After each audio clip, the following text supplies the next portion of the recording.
జై శ్రీమన్నారాయణ.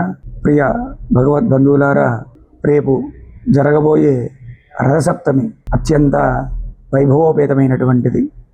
ఏ విధంగా అంటే సప్త సప్త మహాసప్త సప్త ద్వీప వసుంధర సప్తార్క వర్ణమాదాయ సప్తమి రథసప్తమి అని మనకు శాస్త్రంలో చెప్పినటువంటి శ్లోకం.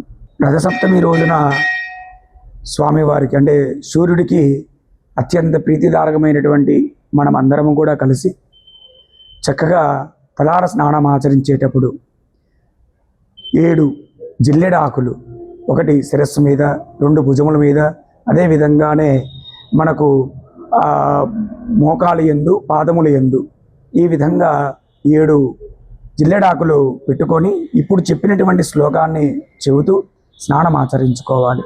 స్నానం ఆచరించుకొని చక్కగా మనము నుదుట బొట్టును ధరించి తిలకధారణ చేసుకొని సూర్యుడు ఉదయించే సమయానికి మనము ఒక రాగి చెమ్ములో జలాన్ని అంటే నీళ్లు తీసుకొని చక్కగా అర్ఘ్యప్రదానం చేసుకోవాలి.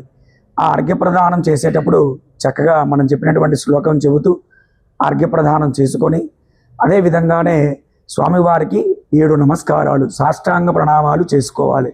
అలా చేసుకోవటం వల్ల మనం చేసినటువంటి తెలియక చేసినటువంటి పాపకర్మలన్నిటి కూడా నశించి ఆయుష్ అంటే మన శరీరంలో ఉన్నటువంటి ఏదైనా అనారోగ్య సమస్యలు ఏదైతే ఉంటాయో ఆ అనారోగ్య సమస్యలన్నిటి కూడా విముక్తిని పొందుతాం.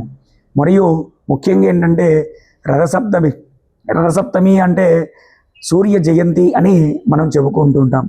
ఆ రోజున అదే మనం రేపు జరపకపోయే రథసప్తమి రోజున సూర్యుడు మనకు దక్షిణం నుండి ఉత్తరాయానికి అంటే ఉత్తరమునకు ప్రయాణం జరుగుతూ ఉంటుంది, పయనిస్తారు స్వామివారు. అందుకని చాలా విశేషంగా మనకు రథసప్తమి కైంకర్యాలు మనం చెప్పుకోవడం జరిగినది.